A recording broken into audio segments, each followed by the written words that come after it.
வணக்கம் நண்பர்களே. Political science and international relations சப்ஜெக்டில் ஒரு முக்கியமான ஸ்காலரை பற்றி நாம் டிஸ்கஸ் பண்ண போகிறோம். அவருடைய ஃபிலாசபி, ஐடியாலஜி பற்றியும் டிஸ்கஸ் பண்ண போகிறோம். அதுலேயும் ஸ்பெசிஃபிக்காக இந்த ஐடியாலஜி சம்மந்தப்பட்ட ரெண்டு முக்கியமான கான்செப்ட்ஸ் இதையும் டிஸ்கஸ் பண்ண போகிறோம். சரி, இந்த ஸ்காலர் யார் அப்படின்னு கேட்டிங்கன்னா Karl Marx, German social philosopher Karl Marx. இவருடைய ஐடியாலஜி மார்க்சிசம். இந்த மார்க்சிசம் சம்மந்தப்பட்ட ரெண்டு கான்செப்ட்ஸ், டயலெக்டிக்கல் மெட்டீரியலிசம், இன்னொன்று ஹிஸ்டாரிக்கல் மெட்டீரியலிசம். ஸோ இந்த டாபிக்ஸை தான் இந்த வீடியோவில் நாம் டிஸ்கஸ் பண்ண போகிறோம். சோஷியல் சயின்சஸ் அப்படின்னு வந்துட்டாலே கண்டிப்பாக கார்ல் மார்க்ஸை நம்ம படித்தே தீரணும். சொல்லப்போனால் கார்ல் மார்க்ஸ் இல்லாமல் சோஷியல் சயின்ஸே கிடையாது அப்படின்னே சொல்லலாம். சோஷியாலஜி, பொலிட்டிக்கல் சயின்ஸ்க்கெல்லாம் கண்டிப்பாக மார்க்சிசம் ஃபிலாசபியை நம்ம படிக்கும்போது நாம் இந்த ரியாலிட்டியை பற்றி நிறைய விஷயத்தை லேர்ன் பண்ண முடியும். கார்ல் மார்க்ஸ் அப்படின்னு சொன்னாலே நிறைய பேர் என்ன சொல்லுவாங்கன்னா கம்யூனிசம் இந்த கொள்கையை சொல்லுவாங்க. இந்த கொள்கையை முதல்ல கொண்டு வந்ததே கார்ல் மார்க்ஸ் தான், இதை பற்றி பேசுனதே கார்ல் மார்க்ஸ் தான் அப்படின்னு சொல்லுவாங்க. இது எக்ஸாக்ட் எக்ஸ்ப்ளனேஷன் கிடையாது. கார்ல் மார்க்ஸுடைய கொள்கையை நம்ம ஜென்ரலாக மார்க்சிசம் அப்படின்னு சொல்கிறோம். ஆனால் இந்த மார்க்சிசம் கொள்கைக்கு இன்னும் சில ஸ்காலர்ஸ் கான்ட்ரிபியூட் பண்ணியிருக்காங்க. ஆனாலும் இதுக்கு அதிக அளவில் கான்ட்ரிபியூட் பண்ணது யார் அப்படின்னு பார்த்தீங்கன்னா கார்ல் மார்க்ஸ். அதுதான் இந்த கொள்கையை நம்ம மார்க்சிசம் அப்படின்னு சொல்கிறோம். இந்த மார்க்சிசம் இது nothing but scientific socialism. Socialism அப்படின்ற ஒரு கொள்கையை சயின்டிஃபிக்காக எக்ஸ்பிளைன் பண்ண ஸ்காலர் யார் அப்படின்னு பார்த்தீங்கன்னா கார்ல் மார்க்ஸ். இந்த கொள்கையை சயின்டிஃபிக்காக எக்ஸ்பிளைன் பண்ணும்போது ஒரு கான்செப்டை பற்றி சொல்கிறாரு. அதுதான் இந்த கம்யூனிசம். கம்யூனிசம் அப்படின்றது என்னன்னா, இந்த உலகம் இருக்குல்ல, இந்த சொசைட்டி இருக்குது, வேர்ல்ட் இஸ் அ சொசைட்டி. இந்த உலகம், இந்த உலக சமூகம் பொருளாதார ரீதியாக மாறிக்கிட்டே இருக்கும். மனிதர்களுக்கு இடையே இருக்கக்கூடிய அந்த உறவு இருக்குல்ல, இதுவும் மாறிக்கிட்டே இருக்கும். ஃபைனலாக ரீச் பண்ணக்கூடிய அந்த சொசைட்டினுடைய ஸ்டேஜ் தான் கம்யூனிசம் அப்படின்னு கார்ல் மார்க்ஸ் சொல்கிறார். அப்போ கம்யூனிசம் அப்படின்றது மார்க்சிசம் கொள்கைக்குள்ளே இருக்கக்கூடிய ஒரு கான்செப்ட். சரி, இப்போது நம்ம கார்ல் மார்க்ஸை பற்றி ப்ரீஃபாக லேர்ன் பண்ணுவோம். அதுக்கப்புறம் டயலெக்டிக்கல் மெட்டீரியலிசம் அண்ட் ஹிஸ்டாரிக்கல் மெட்டீரியலிசமை பற்றி நம்ம லேர்ன் பண்ணுவோம். கார்ல் மார்க்ஸ் ஒரு ரெவல்யூஷனரி திங்கர், ரெவல்யூஷனரி ஸ்காலர். ரெவல்யூஷனரின்னா என்ன? மாற்றம் தேவை அப்படின்னு சொல்கிறோங்க. ரேடிக்கல் அப்படின்னா மாற்றம் தேவை, ரெவல்யூஷனரி அப்படின்னா மாற்றம் தேவை, அது உடனடியாக தேவை. ஸோ இவங்களை தான் நம்ம ரெவல்யூஷனரி அப்படின்னு சொல்கிறோம். கார்ல் மார்க்ஸை நம்ம ஒரு சோஷியல் திங்கர், சோஷியல் ஃபிலாசபராக பார்க்கலாம். சொல்லப்போனால் இவரை ஒரு சோஷியல் சயின்டிஸ்ட் அப்படின்னு நாம் சொல்லலாம். அது இல்லாமல் கார்ல் மார்க்ஸ் ஒரு எக்கனாமிக் திங்கரும் கூட. கார்ல் மார்க்ஸ் எந்த நாட்டை சேர்ந்தவர்னு பார்த்தீங்கன்னா ஜெர்மனி நாட்டை சேர்ந்தவர். 1818 இந்த வருடம் ஜெர்மனியில் இருக்கக்கூடிய ட்ரையர் அப்படின்ற ஒரு சிட்டியில் கார்ல் மார்க்ஸ் பிறக்கிறாரு. அவருடைய அப்பா பார்த்தீங்கன்னா மதம் மாறிடுறார். ஜியூவாக இருந்த அவர் ப்ரொட்டஸ்டண்ட்டாக மாறுறாரு. பேசிக்காக கார்ல் மார்க்ஸ் ஒரு ஜியூ பை ரிலீஜன். அவருடைய ஃபேமிலியில் நடக்கக்கூடிய சில நிகழ்வுகளை கார்ல் மார்க்ஸ் அப்சர்வ் பண்ணுறாரு. உதாரணத்துக்கு அவருடைய தந்தையை மதம் மாறுறாரு, இதெல்லாம் அவர் அப்சர்வ் பண்ணுறாரு. ஸோ அந்த ஃபேமிலியில் அப்சர்வ் பண்ணுற சில விஷயங்களே அவர் சொசைட்டியை லேர்ன் பண்ணுறதுக்கு யூஸ்ஃபுல்லாக இருக்குது. Karl Marx very brilliant young man. ஆனால் ஏர்லியர் டேஸில் அவருடைய பர்சனாலிட்டி பார்த்திங்கன்னா அன்ஸ்டேபிளாக இருக்குது. ஒரு வேலையை செய்வார், அப்புறம் அதில் கண்டினியூ பண்ணாமல் இன்னொரு வேலைக்கு போயிடுவார். இந்த மாதிரி ஒரு பர்சனாலிட்டியாக இருக்கார். முதல்ல அவங்க அப்பா அவரை யூனிவர்சிட்டி ஆஃப் பானில் ஜாயின் பண்ணுறார். எந்த படிப்பை அவர் படிக்கிறாருன்னு பார்த்தீங்கன்னா லா தான் படிக்கிறாரு. அதுக்கப்புறம் யூனிவர்சிட்டி ஆஃப் பெர்லினில் ஜாயின் பண்ணதுக்கப்புறம் லாவிலேருந்து அவர் ஃபிலாசபிக்கு ஸ்விட்ச் ஆகிடுறாரு.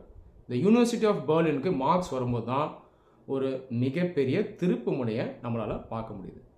யூனிவர்சிட்டி ஆஃப் பெர்லினில் ஹெகேலியன் ஃபிலாசபியை அவர் படிக்கிறார். ஹெகல் பார்த்திங்கன்னா ஒரு மிகப்பெரிய ஸ்காலர். அவருடைய தத்துவத்தை நம்ம ஐடியலிசம் அப்படின்னு சொல்லுவோம். இந்த ஐடியலிசம் தத்துவத்திலேருந்து நிறைய விஷயங்களை கார்ல் மார்க்ஸ் லேர்ன் பண்ணுறாரு. இது எங்கே நடக்குதுன்னு பார்த்தீங்கன்னா பெர்லின் நகரத்தில் நடக்குது. கார்ல் மார்க்ஸ் யங் ஏஜ்லேயே நிறைய எழுதுவார். அவர் இந்த ஜேர்னல்ஸ்லாம் நிறைய எழுதியிருக்கார். இது பார்த்தீங்கன்னா ஜெர்மன் கவர்மெண்ட்டுக்கு பிடிக்கலை. அவங்க என்ன பண்ணுறாங்கன்னா அவரை ஜெர்மனிலேருந்து அனுப்பிடுறாங்க. பிரஷன் கவர்மெண்ட்டுக்கு இதில் விருப்பம் இல்லை. அதுக்கப்புறம் எங்கே போகிறாருன்னா பாரிஸ்க்கு போகிறாரு. ஃப்ரான்ஸில் இருக்க பாரிஸ்க்கு போகிறாரு. அங்கே ஒரு முக்கியமான நபரை மீட் பண்ணுறாரு. அவர் தான் ஃப்ரிட்ரிக் எங்கல்ஸ். ஃப்ரிட்ரிக் எங்கல்ஸும் மார்க்ஸோடு சேர்ந்து இந்த மார்க்சிசம்க்கு நிறைய கான்ட்ரிபியூட் பண்ணுவார். ஃப்ரிட்ரிக் எங்கல்ஸும் ஒரு ஜெர்மன் ஃபிலாசபர், அவர் ஒரு பிஸ்னஸ்மேனும் கூட. அவர் ஃப்ரான்ஸில் இருக்கும்போது தான் கார்ல் மார்க்ஸ் பாரிஸ் மனுஸ்கிரிப்ட்ஸ் அப்படின்ற சீரீஸ் ஆஃப் ரிட்டர்ன் நோட்ஸை முதலாக ரிலீஸ் பண்ணுறாரு. அதுக்கப்புறம் பாரிஸ்லேயும் அவருக்கு பார்த்திங்கன்னா நிறைய அழுத்தம் இருக்குது. அப்புறம் பாரிஸ்லேருந்து எங்கே போகிறாருன்னா பிரசல்ஸ்க்கு போயிடுறாரு. இந்த மாதிரி ஊர் விட்டு ஊர் அவர் மாறி போகிறாரு. ஆனாலும் அவர் இந்த சொசைட்டியை பற்றி ரிசர்ச் பண்ணிக்கிட்டே இருக்கார். நிறைய புக்ஸ் எழுதுகிறார். அவர் ரிலீஸ் பண்ண முக்கியமான புக்ஸ் நீங்கள் பார்த்தீங்கன்னா டாஸ் கேபிட்டல், இதனுடைய ஃபஸ்ட்டு வால்யூம் 1867 ரிலீஸ் ஆச்சு. இன்னொரு முக்கியமான ஒரு மெட்டீரியல் பார்த்தீங்கன்னா a contribution to the critique of political economy, இது 1859 ரிலீஸ் ஆச்சு. அது இல்லாமல் எங்கல்ஸும் மார்க்ஸும் சேர்ந்து ரிலீஸ் பண்ண ஒரு புக் கம்யூனிஸ்ட் மேனிஃபெஸ்டோ, இது 1848 ரிலீஸ் ஆச்சு. இந்த கம்யூனிஸ்ட் மேனிஃபெஸ்டோங்கிறது ஒரு முக்கியமான ஸ்டடி மெட்டீரியல். இன்றைக்கும் ஸ்காலர்ஸ் பார்த்திங்கன்னா இந்த கம்யூனிஸ்ட் மேனிஃபெஸ்டோவை இன்டெப்த்தாக அவங்க படிப்பாங்க. சரி, கார்ல் மார்க்ஸ் இந்த மார்க்சிசம் கொள்கையை பற்றி பேசுகிறார். சரி, மார்க்சிசம் அப்படின்ற கொள்கை திடுதிப்புன்னு வருதா அப்படின்னு பார்த்தீங்கன்னா கிடையாது. இந்த 19th செஞ்சுரியில் தான் ஒரு ஃபிலாசபியாக உருவெடுக்குது. அதுக்கு முன்னாடி இந்த ஃபிலாசபி எப்படி இருக்குன்னா இது சோஷியலிசம் அப்படின்ற வடிவில் இருக்குது. சோஷியலிசம்க்கு முன்னாடி இருந்த முக்கியமான ஃபிலாசபி என்னென்னா லிபரலிசம். நீங்கள் எப்போலேருந்து ட்ரேஸ் பண்ணலாம்னா 17th செஞ்சுரியிலேருந்து ட்ரேஸ் பண்ணலாம். 17th and 18th செஞ்சுரியிலேருந்து உங்களால் ட்ரேஸ் பண்ண முடியும். 17th செஞ்சுரிக்கு முன்னாடி பார்த்தீங்கன்னா இந்த ஐரோப்பிய கண்டம் இதில் இருக்கக்கூடிய சொசைட்டி ரொம்ப பேக்வேர்டாக இருந்தது, ட்ரெடிஷ்னலாக இருந்தது. அந்த சொசைட்டியில் சயின்டிஃபிக் தாட்ஸ் இல்லை, equality, rule of law, secularism இதெல்லாம் இல்லை. சர்ச் கண்ட்ரோலில் தான் கிங்கே இருப்பார். இந்த மாதிரி ஒரு சொசைட்டியில் தான் அந்த மக்கள் வாழ்ந்துட்டுருக்காங்க. அந்த நேரத்தை என்லைட்டன்மெண்ட் அப்படின்ற ஒரு ஃபினாமினன் நடக்குது. என்லைட்டன்மெண்ட் அப்படிங்கிறது என்னன்னு பார்த்தீங்கன்னா நிறைய ஸ்காலர்ஸ் அந்த நேரத்தில் இந்த சொசைட்டியில் இருக்கக்கூடிய மக்கள் சிந்திக்கணும் அப்படின்னு நினைக்கிறாங்க.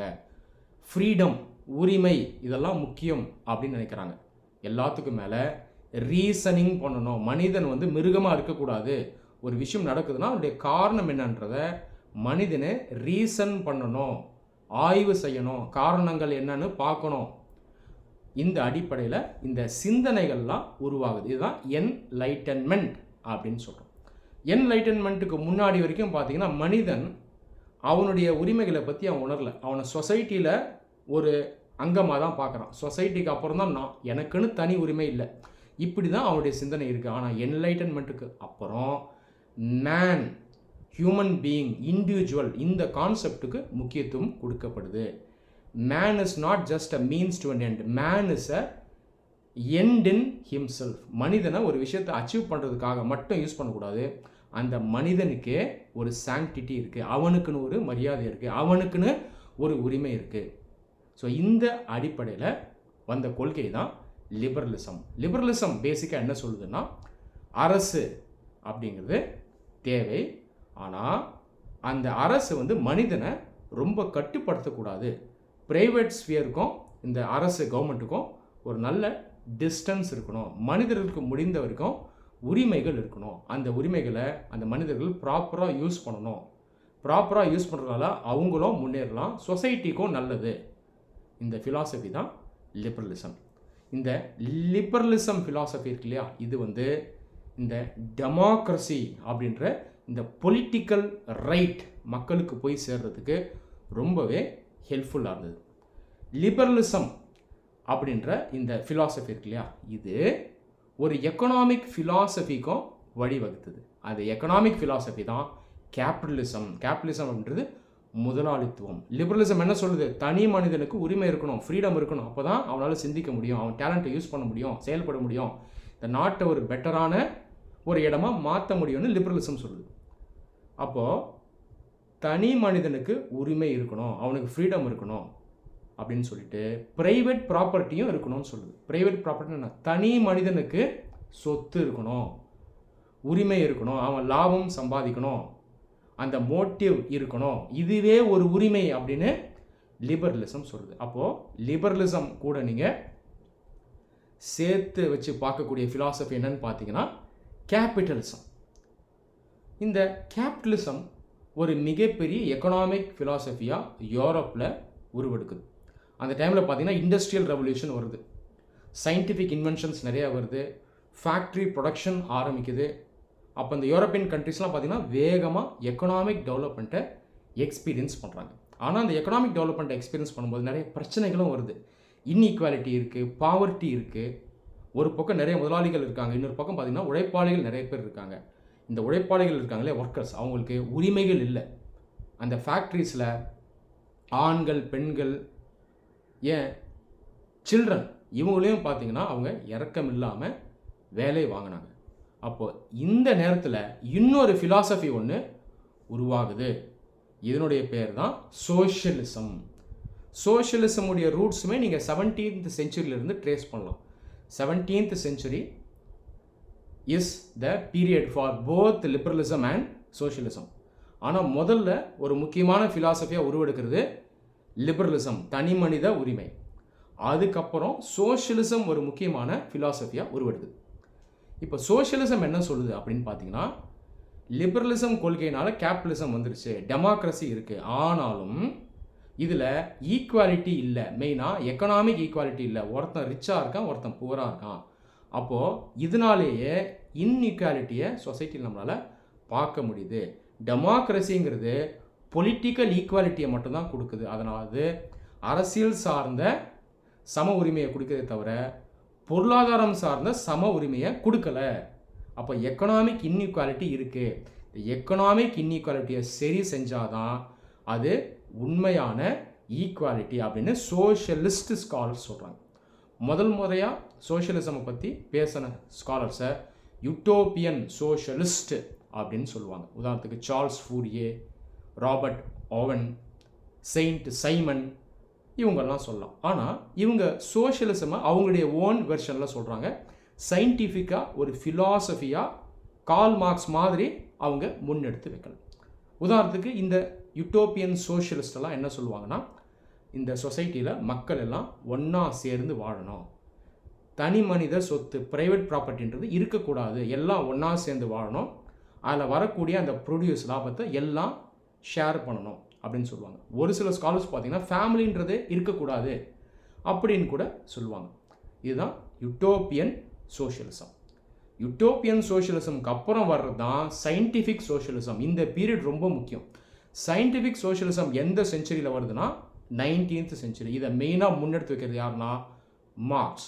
மார்க்ஸ் இல்லாமல் ஃப்ரெட்ரிக் எங்கல்ஸ். ஸோ இப்படி தான் டிரான்சிஷன் ஆகி வருது. 17th century liberalism, utopian socialism, அதுக்கப்புறம் சயின்டிஃபிக் சோஷியலிசம். இந்த சயின்டிஃபிக் சோஷியலிசம் தான் ஆக்சுவலாக மார்க்சிசம் அப்படின்னு சொல்கிறோம். கார்ல் மார்க்ஸ், ஃப்ரெட்ரிக் ஏஞ்சல்ஸ் அல்லாமல் இன்னும் சில ஸ்காலர்ஸும் மார்க்சிசம்க்கு கான்ட்ரிபியூட் பண்ணாங்க.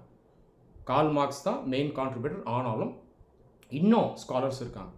சொல்லப்போனால் சைனாவினுடைய மோஸ்ட் இம்பார்ட்டன்ட் பொலிட்டிக்கல் லீடர் மாவோ ஜெடாங், அவருமே மார்க்சிஸ்ட் ஃபிலாசபிக்கு நிறைய பிரின்சிபிள்ஸை முன்னெடுத்து வச்சுருக்காங்க. அது இல்லாமல் இந்த பாலிஷ் ஆக்டிவிஸ்ட் ரோசா லக்சம்பர்க், சோவியத் யூனியனுடைய லீடர் லெனின், இவங்க எல்லாருமே மார்க்சிசம்க்கு கான்ட்ரிபியூட் பண்ணியிருக்காங்க. நீங்கள் மார்க்ஸ்னுடைய அந்த திங்கிங் இதை வந்து 2 ஸ்டேஜாக டிவைட் பண்ணலாம். Young Marx, mature Marx. Early ஸ்டேஜஸில் யங் மார்க்ஸ் ஹியூமனிட்டி பற்றி பேசுகிறார், ஒரு ரேடிக்கல் ஹியூமனிஸ்டாக இருக்கார், ஏலினேஷன் அப்படின்ற முக்கியமான கான்செப்டை முன்னெடுத்து வைக்கிறார். லேட்டர் ஸ்டேஜஸில் அவர் அதிகமாக சயின்டிஃபிக் சோஷியலிசமை பற்றி டிஸ்கஸ் பண்ணுறாரு. ஸோ நீங்கள் மார்க்ஸ்னுடைய கொள்கை வந்து அவ்வளோ சிம்பிள் கிடையாது. ஸோ அது வந்து ஒரு பெரிய கொள்கை. அதை டிஃப்ரெண்ட் ஸ்டேஜஸாக நீங்கள் டிவைட் பண்ணலாம். கார்ல் மார்க்ஸ் என்ன சொல்கிறாரு அப்படின்னு பார்த்தீங்கன்னா, இந்த சொசைட்டி இருக்கு இல்லையா, இந்த சொசைட்டியினுடைய முக்கியமான சாராம்சங்களை டிசைட் பண்ணுறது என்னென்னா இந்த எக்கனாமிக் பேசிஸ் தான் அப்படின்னு சொல்கிறார். அதாவது பொருளாதாரம் தான் இந்த சமூகம் எப்படி கட்டமைப்பாகும் அப்படின்றத நிர்ணயம் செய்யும் அப்படின்னு சொல்கிறார். அந்த பேஸ் இருக்கு இல்லையா, அந்த எக்கனாமிக் ஸ்ட்ரக்சர், அது அவர் வந்து இன்ஃப்ராஸ்ட்ரக்சர் அப்படின்னு சொல்கிறார். இந்த இன்ஃப்ராஸ்ட்ரக்சரை வச்சு அந்த எக்கனாமிக் ஸ்ட்ரக்சருக்கு மேலே உருவாகக்கூடிய அந்த ஸ்ட்ரக்சரை சூப்பர் ஸ்ட்ரக்சர் அப்படின்னு நம்ம சொல்கிறோம். இன்ஃப்ராஸ்ட்ரக்சர் எக்கனாமி, சூப்பர் ஸ்ட்ரக்சர் பார்த்திங்கன்னா அதர் இன்ஸ்டிடியூஷன்ஸ் ஆஃப் சொசைட்டி. உதாரணத்துக்கு சொசைட்டல் நார்ம்ஸ், ரிலீஜன், லா, இது எல்லாமே அந்த எக்கனாமிக் ஸ்ட்ரக்சரை வச்சு தான் டிசைட் ஆகும். சோஷியல் நார்ம்ஸ், சமுதாயத்தில் மக்கள் எந்த மாதிரி வேல்யூஸை ஃபாலோ பண்ணுவாங்க, இதை எக்கனாமிக் ஸ்ட்ரக்சர் தான் டிசைட் பண்ணும். சட்டம், லா, இதையும் எக்கனாமிக் ஸ்ட்ரக்சர் தான் டிசைட் பண்ணும். ஏன், ரிலீஜன், மத நம்பிக்கையே இந்த எக்கனாமிக் ஸ்ட்ரக்சர் தான் டிட்டர்மைன் பண்ணணும்னு மார்க்ஸ் சொல்கிறார். இப்போ மார்க்ஸை வந்து நம்ம என்ன சொல்லலாம்னா ஒரு எக்கனாமிக் டிட்டர்மினிஸ்ட் அப்படின்னு சொல்லலாம். காரணம் என்னன்னா, இந்த எக்கனாமி அப்படின்ற ஒரு ஃபேக்டரை வச்சு தான் அவர் வந்து சொசைட்டியே டிட்டர்மின் ஆகுது, நிர்ணயம் செய்யப்படுது அப்படின்னு சொல்கிறார். இந்த எக்கனாமி, பொருளாதாரம் அப்படின்னு வரும்போது மார்க்ஸ் 2 முக்கியமான கிளாஸஸை பற்றி பேசுகிறார். அது இல்லாமல் கிளாஸ் ஸ்ட்ரகிள் அப்படின்ற கான்செப்டை பற்றியும் பேசுகிறாரு. நம்ம இன்னொரு வீடியோவில் கிளாஸ் ஸ்ட்ரகிள் பற்றி பேசலாம். ஏன்னா இந்த வீடியோவில் அதை டிஸ்கஸ் பண்ணுறதுக்கு நேரம் இருக்காது, அது ஒரு பெரிய டாபிக். சமூகத்தில் 2 கிளாஸ் இருக்குன்றாரு. கிளாஸுங்கிறது குரூப் ஆஃப் பீப்புள். முதல் கிளாஸ், இதை அவர் கேபிட்டலிஸ்ட் கிளாஸ் அப்படின்னு சொல்கிறாரு. இதனோட இன்னொரு பேர் வந்து பூர்ஷ்வா. பூர்ஷ்வா இதை ஜென்ரலாக ஃப்ரெஞ்சு ரெவல்யூஷன் டைமில் மிடில் கிளாஸ் பீப்புளை ரெஃபர் பண்ணுறதுக்கு சொல்லுவாங்க. ஸோ ஜென்ரல் மீனிங் பார்த்தீங்கன்னா பூர்ஷ்வானா மிடில் கிளாஸ். ஆனால் இந்த மார்க்சிஸ்ட் பார்லன்ஸில் பூர்ஷ்வா அப்படிங்கிறது முதலாளி, கேபிட்டலிஸ்ட். இந்த முதலாளி கையில் தான் ஓனர்ஷிப் இருக்கும். மீன்ஸ் ஆஃப் ப்ரொடக்ஷன் அது அவர் கையில் தான் இருக்கும். நிலம், லேண்ட், மெஷின்ஸ், கேபிட்டல், இது எல்லாமே யார் கையில் இருக்கும்? கேபிட்டலிஸ்ட் கையில் தான் இருக்கும். செகண்ட் கிளாஸ் யாருன்னு பார்த்தீங்கன்னா ஒர்க்கர்ஸ், லேபரர்ஸ்.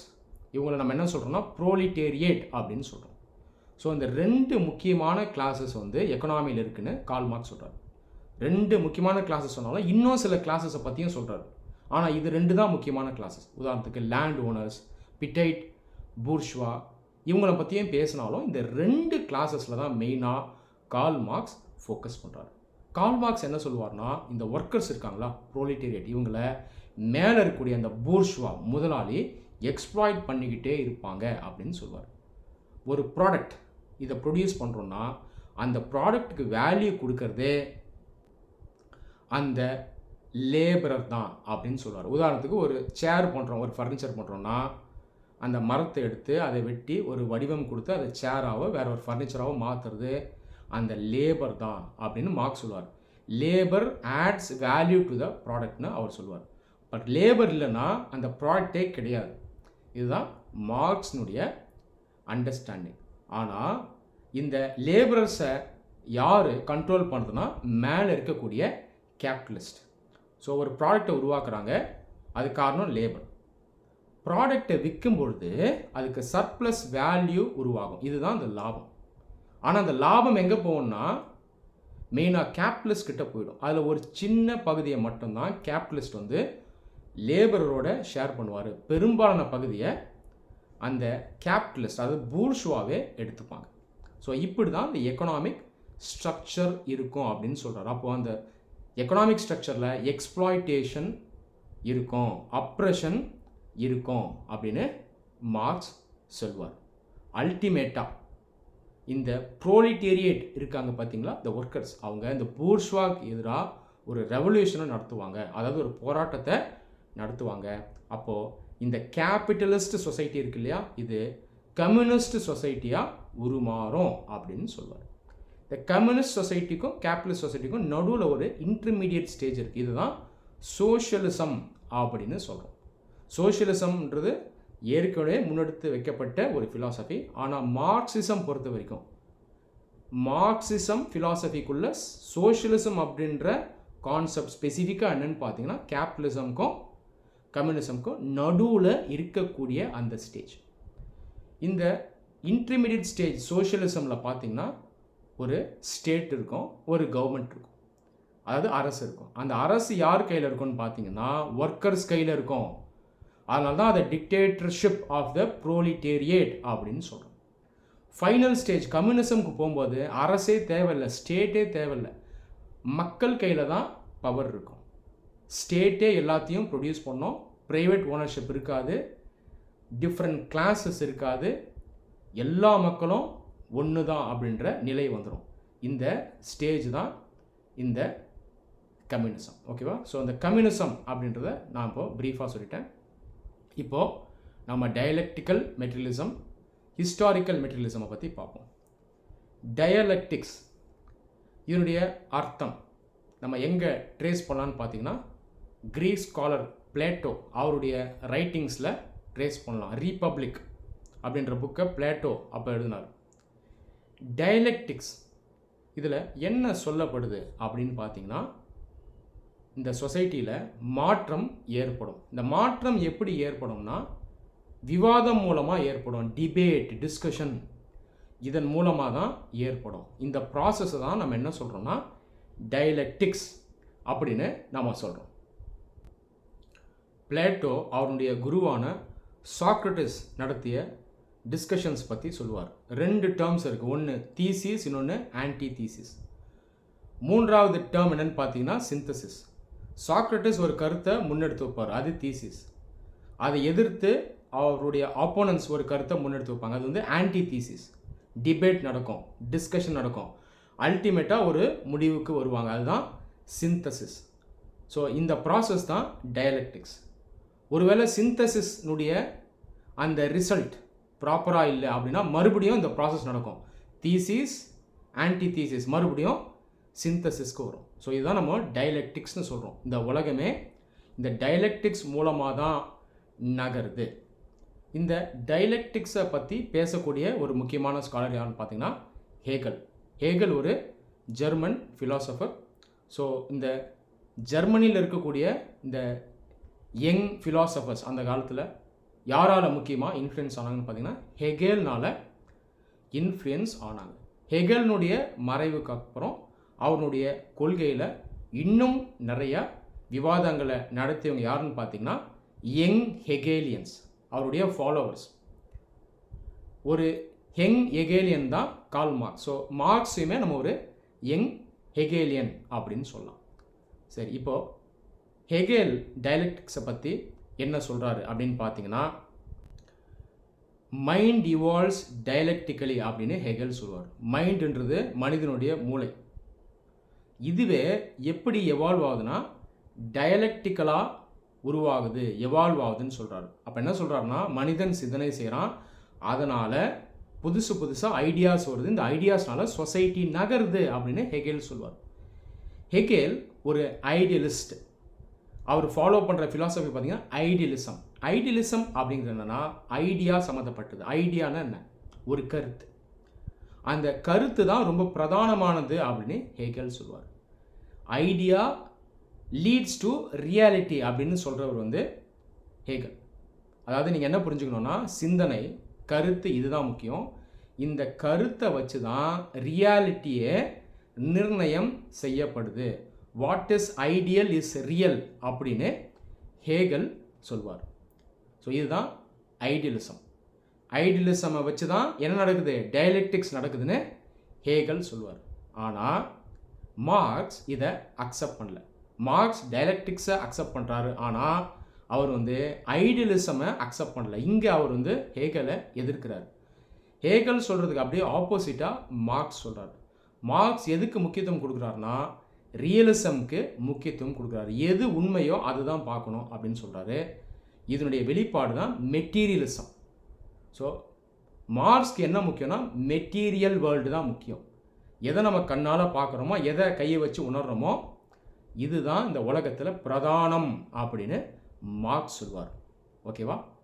மார்க்ஸ் இப்போ எப்படி ஹெகல் எதிர்க்கிறார்னா, ஹெகல் என்ன சொல்கிறார்? What is ideal is real அப்படின்னு ஹெகல் சொல்கிறாரு. ஆனால் மார்க்ஸ் என்ன சொல்வார்னா, what is real is ideal அப்படின்னு சொல்லுவார். அதாவது எது மெட்டீரியல் வேர்ல்டில் இருக்கோ அதை வச்சு தான் ஐடியாவே உருவாகுது அப்படின்னு சொல்லுவார். ஒரு சிம்பிள் எக்ஸாம்பிளோட நான் சொல்கிறேன். ஹெகல் என்ன சொல்லுவார்னா, ஐடியா தான் முதல்ல வந்ததுன்னு சொல்லுவார். உதாரணத்துக்கு அன்பு, லவ், அஃபெக்ஷன். இந்த அஃபெக்ஷனோட நீங்கள் ஒரு குழந்தைய பார்க்குறீங்க அப்படின்னு ஹேகல் சொல்லுவார். ஒரு சிம்பிள் எக்ஸாம்பிள் வச்சு நான் எக்ஸ்பிளைன் பண்ணுறேன். அப்போ எது முதல்ல வருது? Idea, affection, love, care. அதை வச்சு நீங்கள் எதை பார்க்குறீங்க? நீங்கள் ஒரு சைல்டை பார்க்குறீங்க. ஆனால் மார்க்ஸ் என்ன சொல்லுவார்னா, அந்த ஐடியா எங்கேருந்து வருது? நம்மளுடைய மூளையிலேருந்து வருது. மூளை எங்கே இருக்குது? மைண்ட் எங்கே இருக்குது? மனிதனுக்குள்ளே தான் இருக்குது. அப்போ இந்த உலகத்தில் முதல்ல வந்தது யாருன்னா மனிதன். அதுக்கப்புறம் தான் அந்த மூளை அப்படின்றது வேலை செய்ய ஆரம்பிக்குது. சிந்தனையே அதுக்கப்புறம் தான் வருது. ஐடியாவே அதுக்கப்புறம் தான் வருது. அந்த சைல்டு, குழந்தை, அதுவே ஒரு மனிதன் தான். அப்போது அவர் என்ன சொல்லுவார்னா, மெட்டீரியல் வேர்ல்டு தான் முக்கியம், மேட்டர் தான் முக்கியம்னு சொல்லுவார். மனிதன், மெட்டீரியல், மேட்டர்.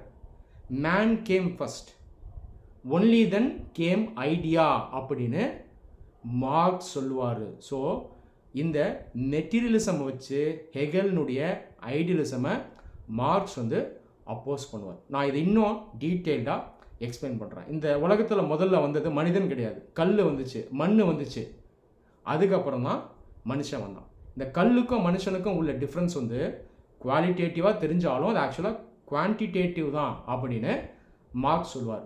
கல் வருது, அப்புறம் மண் வருது, அப்புறம் சின்ன சின்ன தாவரம் வருது, அப்புறம் சின்ன சின்ன உயிரினங்கள் வருது, அப்புறம் மனிதன் வரான். இப்படி தான் அந்த எவல்யூஷன் இருக்குது. அப்போது மனிதன் அப்புறம் தான் வரான், அதுக்கப்புறம் தான் அவனுடைய மைண்டு வருது. ஆனால் உலகத்தில் முதல்ல வந்தது என்ன? Matter. Matter came first, only then came man, only then came man's mind.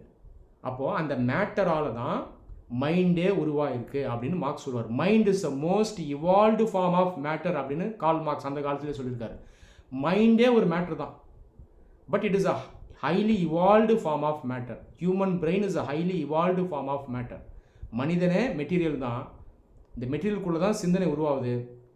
அந்த சிந்தனை உருவாக உருவாக மனிதன் எவால்வ் ஆகிக்கிட்டே போகிறான் அப்படின்னு மார்க்ஸ் சொல்வார். முதல்ல கல் வந்துச்சு, மண் வந்துச்சு, அதுக்கப்புறம் மனுஷன் வந்தான். மனுஷன் சிந்திக்க ஆரம்பிக்கிறான், அவனுக்கு தேவை வருது. மெட்டீரியல் வேர்ல்டை வச்சு தான் தேவை வருது.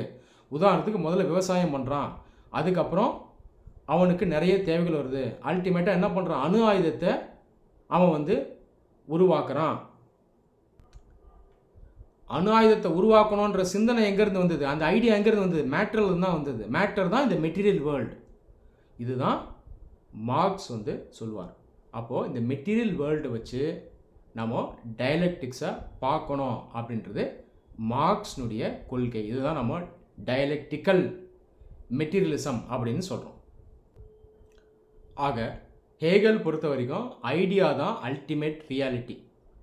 ஐடியாவை அவர் என்ன சொல்லுவார்னா ஸ்பிரிட் அல்லது கான்ஷியஸ்னஸ் அப்படின்னு சொல்லுவார். இதுக்கு ஒரு டேர்ம் இருக்குது, கைஸ்ட், GEIST. மார்க்ஸ் பொறுத்த வரைக்கும் மெட்டீரியல் வேர்ல்டு, மேட்டர் தான் ரியாலிட்டி. மேட்டர்லேருந்து தான், அதாவது மெட்டீரியல் வேர்ல்டில் தான் ஐடியாவே வருது. புரியுதா? ஸோ நான் மறுபடியும் சொல்கிறேன். According to Hegel, mind shapes matter. According to Marx, matter shapes mind. Mind is the most evolved and advanced form of matter. Matter அதாவது மெட்டீரியல், ஒரு அசையாத ஒரு பொருளுக்கும் மைண்டுக்கும் குவான்டிடேட்டிவ் டிஃப்ரென்ஸ் தான், ஆனால் அது பார்க்கும்போது நமக்கு குவாலிட்டேட்டிவாக தெரியுது அப்படின்னு மார்க்ஸ் சொல்லுவார். சரி, இப்போது ஹிஸ்டாரிக்கல் மெட்டீரியலிசம். ஹிஸ்டாரிக்கல் மெட்டீரியலிசம் அப்படின்றது என்ன அப்படின்னு பார்த்தீங்கன்னா, history laid by material forces. இதுதான் historical materialism. To study the history of any society, one has to study the foundation of the material forces. அதாவது மார்க்ஸ் என்ன சொல்கிறாருன்னா, இந்த ஹிஸ்ட்ரி இருக்கு இல்லையா, வரலாறு, இந்த வரலாறை நிர்ணயம் செய்கிறது இந்த மெட்டீரியல் ஃபோர்ஸஸ் தான் அப்படின்னு சொல்கிறார். ஒரு வரலாறை பற்றி படிக்கணும்னா அந்த சொசைட்டினுடைய மெட்டீரியல் ஃபவுண்டேஷன் என்ன அப்படிங்கிறத பாருங்க அப்படின்னு மார்க்ஸ் சொல்கிறார். இந்த இடத்துல மெட்டீரியல் ஃபவுண்டேஷன்றது என்னன்னு பார்த்தீங்கன்னா அந்த எக்கனாமி, பொருளாதாரம். ஹிஸ்டாரிக் மெட்டீரியலிசம் அப்படின்ற டேர்மை ஃபர்ஸ்ட் யார் காயின் பண்ணான்னு பார்த்தீங்கன்னா பிளக்னாஃப் காயின் பண்ணுறாரு. இவர் ஒரு ரஷ்யன் ஸ்காலர், இவரே ஒரு ரெவல்யூஷனரி ஸ்காலர். அதுக்கப்புறம் ஃப்ரெட்ரிக் எங்கல்ஸ் ஒரு புக் எழுதுறாரு 1880 சோஷியலிசம் யூட்டோப்பியன் அண்ட் சயின்டிஃபிக் அப்படின்னு எழுதுறாரு. அதுலேயும் ஹிஸ்டாரிக்கல் மெட்டீரியலிசமை பற்றி சொல்லப்பட்டிருக்கு. ஹிஸ்டாரிக்கல் மெட்டீரியலிசம் அப்படின்றது இந்த டயலெக்டிக்கல் மெட்டீரியலிசம் இருக்கு இல்லையா, இந்த டயலெக்டிக்கல் மெட்டீரியலிசமை நாம் ஹிஸ்ட்ரியில் அப்ளை பண்ணும்போது அது ஹிஸ்டாரிக்கல் மெட்டீரியலிசமாக மாறுது. மெட்டீரியலிசமை மார்க்ஸ் எங்கேருந்து டிரைவ் பண்ணுறாருனா ஹெகேலியன்ஸ் கிட்டேருந்து எடுக்கிறார். ஸோ ஹெகேலியன்ஸ் ஹெகெல்னுடைய ஃபாலோவர்ஸ். ஆனால் அவங்க ஐடியலிசம்க்கு இம்பார்ட்டன்ஸ் தரல. ஹெகெல்னுடைய ஃபிலாசபியை அவங்க மறுபரிசீலனை பண்ணுறாங்க. ரியலிசம்ங்கிறது தான் முக்கியம், ரியலிசம்ன்றது மெட்டீரியல் சார்ந்தது. ஸோ இதுதான் மெட்டீரியலிசம். இந்த ஃபிலாசபியை ஹெகேலியன்ஸ் கிட்டேருந்து மார்க்ஸ் வாங்குறார். ஸோ மார்க்ஸே நம்ம ஒரு ஹெகேலியன் அப்படின்னு கூட சொல்லலாம். இன்னொரு பக்கம் டயலெக்டிக்ஸ், அதை ஹெகேல் கிட்டேருந்து பாரோ பண்ணுறார். டயலெக்டிக்ஸ் borrowed from Hegel and realism and materialism borrowed from ஹெகேலியன்ஸ். ரெண்டும் அவர் மெர்ஜ் பண்ணும்போது நமக்கு கிடைக்கக்கூடியது டயலெக்டிக்கல் மெட்டீரியலிசம். அதுக்கப்புறம் இந்த டயலெக்டிக்கல் மெட்டீரியலிசமை ஹிஸ்ட்ரியில் அப்ளை பண்ணும்போது நமக்கு கிடைக்கிறது தான் இந்த ஹிஸ்டாரிக்கல் மெட்டீரியலிசம். இந்த ஹிஸ்டாரிக்கல் மெட்டீரியலிசம் எப்படி ஒர்க் ஆகுது அப்படிங்கிறத நான் சொல்கிறேன். நம்ம மனிதனுடைய வரலாறை பார்த்தோம் அப்படின்னா மனிதன் அந்த வரலாறில் எவால்வ் ஆகிக்கிட்டே போவோம். அந்த எவல்யூஷன் நடக்கும் பொழுது மனிதன் செய்யக்கூடிய ஒரு பிரதானமான முக்கியமான ஆக்டிவிட்டி என்னன்னு பார்த்தீங்கன்னா ப்ரொடக்ஷன். அவன் உருவாக்குறான். அவனுக்கு உணவு தேவை, இந்த உலகத்தில் வாழணும். அப்போ அவன் செய்யக்கூடிய அந்த பிரதானமான அந்த வேலை என்ன அப்படின்னு நீங்கள் பார்த்தீங்கன்னா ப்ரொடக்ஷன். ரைட்டா? மனிதன் ஒரு அசையாத ஒரு பொருள் கிடையாது. மேட்டரில் தான் மனிதன் வராருன்னு மார்க்ஸ் சொல்கிறாரு. ஆனாலும் மனிதன் ஒரு அட்வான்ஸ்டு ஃபார்ம் ஆஃப் மேட்டர். அவனுக்குள்ளே இருக்க மைண்டும் பார்த்தீங்கன்னா advance form of matter. Man is a creative பீயிங்னு சொல்கிறார். அவன் சரௌண்டிங்கை மாற்றக்கூடிய சக்தி படைத்தவன். அவனுடைய சுற்றுச்சூழலை அவனால் மாற்ற முடியும். அந்த சுற்றுச்சூழல் மாற்றினதுக்கப்புறம் அந்த சுற்றுச்சூழலும் அவனை இன்ஃப்ளூயன்ஸ் பண்ணும் அப்படின்னும் மார்க்ஸ் சொல்கிறார். அப்போ ப்ரொடியூஸ் பண்ண ஆரம்பிக்கிறான். அதுக்கப்புறம் அந்த ப்ரொடக்ஷன் பார்த்திங்கன்னா இன்னும் எஃபிஷியன்ட் ஆகணும். மேக்ஸிமம் எஃபிஷியன்சியை நோக்கி தான் மனிதன் போவான். அப்போ ஹிஸ்ட்ரி பார்த்திங்கன்னா இப்படி தான் நகர்ந்துட்டு போகும். அந்த ஹிஸ்ட்ரியை இந்த மெட்டீரியல் ஃபவுண்டேஷனை வச்சு தான் நகருது. மெட்டீரியல் ஃபவுண்டேஷன்றது என்ன? இந்த எக்கனாமிக் ப்ரொடக்ஷன். ஒரு காலத்தில் இந்த மெட்டீரியல் ஃபவுண்டேஷனை நம்ம ஒத்து பார்த்தோம்னா அப்பையும் சொசைட்டியில் டிஃப்ரெண்ட் கிளாஸஸ் இருக்கும். பல ஆயிரக்கணக்கான வருடங்கள் முன்னாடி இந்த சொசைட்டி எப்படி இருந்தது அப்படின்னு கால் மார்க்ஸ் சொல்கிறாருன்னு பார்த்தீங்கன்னா ப்ரிமிட்டிவ் கம்யூனிசம் அப்படின்ற ஒரு ஃபார்மில் இருந்ததுன்னு சொல்கிறார். ப்ரிமிட்டிவ் கம்யூனிசம் அப்படின்றது ஒரு காலத்தில் இருந்த ஒரு கம்யூனிஸ்ட் சொசைட்டி. அதாவது லாஸ்ட் ஸ்டேஜ் என்னவா இருக்குமோ அது ஒரு காலத்தில் ஆயிரக்கணக்கான வருடம் முன்னாடி இருந்தது அப்படின்னு மார்க்ஸ் சொல்கிறார். அந்த ப்ரிமிட்டிவ் கம்யூனிசம் சொசைட்டியில் பார்த்தீங்கன்னா கிளாஸஸ் இருக்காது. எல்லா மனிதர்களும் ஒன்றா இருப்பாங்க. ப்ரைவேட் ப்ராப்பர்ட்டி இருக்காது, ஃபேமிலி இருக்காது, எல்லோரும் ஈக்குவலாக இருப்பாங்க. இதுதான் ப்ரிமிட்டிவ் கம்யூனிசம். அந்த ப்ரிமிட்டிவ் கம்யூனிசமில் ஆரம்பித்து அப்படியே டைலெக்டிக்ஸ் ஒர்க் ஆச்சு அப்படின்னு மார்க்ஸ் சொல்வார். இந்த டைலெக்டிக்ஸை நீங்கள் எப்படி பார்க்கணும்? ஹிஸ்டாரிக்கலாக பார்க்கணும், மெட்டீரியலிஸ்டிக்காக பார்க்கணும். மெட்டீரியல் ஃபோர்ஸஸ் வச்சு டைலெக்டிக்ஸ் ஒர்க் ஆச்சு அப்படின்னு மார்க்ஸ் சொல்வார். அடுத்த ஸ்டேஜ் ப்ரிமிட்டிவ் கம்யூனிசம்க்கு அப்புறம் சொசைட்டி எப்படி இருந்ததுன்னா ஸ்லேவ் சொசைட்டி இருந்ததுன்னு சொல்லுவார். ஸ்லேவ் சொசைட்டியில் பார்த்தீங்கன்னா மாஸ்டர் இருப்பார், ஸ்லேவ் இருப்பார். எப்படி கேபிட்டலிஸ்ட் சொசைட்டியில் பூர்ஷ்வா ப்ரோலிட்டேரியட் இருப்பாங்களோ, அதாவது முதலாளி அவர் கீழே வேலை செய்கிற ஒர்க்கர் இருப்பாங்களோ, அதே மாதிரி ஸ்லேவ் சொசைட்டியில் மாஸ்டர் ஸ்லேவ் இருப்பாங்க. மாஸ்டர் தான் ஸ்லேவை கண்ட்ரோல் பண்ணுவாங்க. இதுவும் மெட்டீரியல் ஃபவுண்டேஷன் தான். இதை ஹிஸ்ட்ரியை வச்சு பாருங்கன்றார். ஹிஸ்ட்ரி நகரும்போது மெட்டீரியல் ஃபவுண்டேஷன் இதுவும் எவால்வ் ஆகும். எக்கனாமிக் ஸ்ட்ரக்சரும் எவால்வ் ஆகிட்டே வருது. ஹிஸ்ட்ரி ஸ்டாட்டிக்காக இல்லை, ஹிஸ்ட்ரி டைனமிக்காக இருக்குது. இதை மெட்டீரியலிஸ்டிக் ஓரியன்டேஷனில் பார்க்கணும் அப்படின்னு சொல்லுவார். ஸ்லேவ் சொசைட்டிக்கு அப்புறம் வரக்கூடிய சொசைட்டி வந்து feudal society. Lord serf ownership of லேண்டை பேசிஸாக வச்சு இயங்கிய அந்த சமூகம் தான் ஃபியூடல் சொசைட்டி. லார்டு இருப்பார், சர்ஃப் இருப்பார். சர்ஃப் வந்து லார்ட்னுடைய நிலத்தில் வேலை செய்வார். அதுக்கப்புறம் வர சொசைட்டி தான் கேபிட்டலிஸ்ட் சொசைட்டி. அப்போது ஒரு பரிணாம வளர்ச்சியில் ஹிஸ்ட்ரி நகருது, ஓகேவா, வரலாறு நகருது. எதை வச்சு நகருது? மெட்டீரியல் ஃபவுண்டேஷனை வச்சு நகருது. மெட்டீரியல் ஃபோர்ஸஸை பாருங்க அப்படின்னு மார்க்ஸ் சொல்கிறாரு. கேபிட்டலிசம் எப்போ வருது? சயின்ஸ் இண்டஸ்ட்ரியல் ரெவல்யூஷன் வரும்பொழுது கேபிட்டலிசம் வருது. அதுக்கு முன்னாடி மாடுகளை வச்சு மற்ற விலங்குகளை வச்சு வேலை செஞ்சாங்க. இப்போ கேபிட்டலிசம் வந்தோடனே டெக்னாலஜி உள்ளே வந்துடுது, ஸ்டீம் இன்ஜின் உள்ளே வருது, இன்னும் நிறைய இன்வென்ஷன்ஸ் உள்ளே வருது. அப்போ அந்த மெட்டீரியல் ஃபோர்ஸஸ்லாம் மாறுது. இது ஹிஸ்ட்ரியோடு சேர்ந்து மாறுது. கேபிட்டலிஸ்ட் சொசைட்டி வரும்போது முதலாளி வந்துடுறாரு, கேபிட்டலிஸ்ட் வந்துடுவார், அதாவது புர்ஷா வந்துடுறாரு. அவர் கீழே யார் இருக்கா? ஒர்க்கர், ப்ரோலிட்டேரியட். சொசைட்டி மாறுது. இங்கேயும் டயலெக்டிக்ஸை உங்களால் கவனிக்க முடியும். அதுக்கப்புறம் வர சொசைட்டி சோஷியலிஸ்ட் சொசைட்டி. அதுக்கப்புறம் கடைசியாக வர சொசைட்டி தான் கம்யூனிசம், யூட்டோப்பியன் சொசைட்டி. எல்லாரும் விரும்பக்கூடிய ஒரு சொசைட்டி. இதில் வேறுபாடு இருக்காது, பாகுபாடு இருக்காது, மனிதர்கள் எல்லாம் ஒன்றா இருப்பாங்க, ப்ரைவேட் ப்ராப்பர்ட்டியே இருக்காது. ஸோ இந்த மாதிரி டயலெக்டிக்ஸில் நகர்ந்து வரும்போது கடைசியாக ஒரு முடிவு வரும். இதுதான் இந்த கம்யூனிசம் அப்படின்னு கார்ல் மார்க்ஸ் சொல்வார்.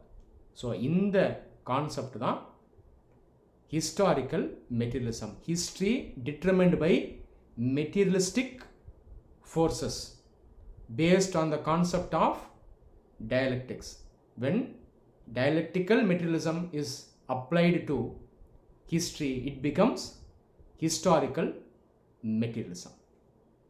இந்த லெக்சர் உங்கள் எல்லாருக்கும் ஹெல்ப்ஃபுல்லாக இருந்திருக்கும் நம்புகிறேன். நன்றி.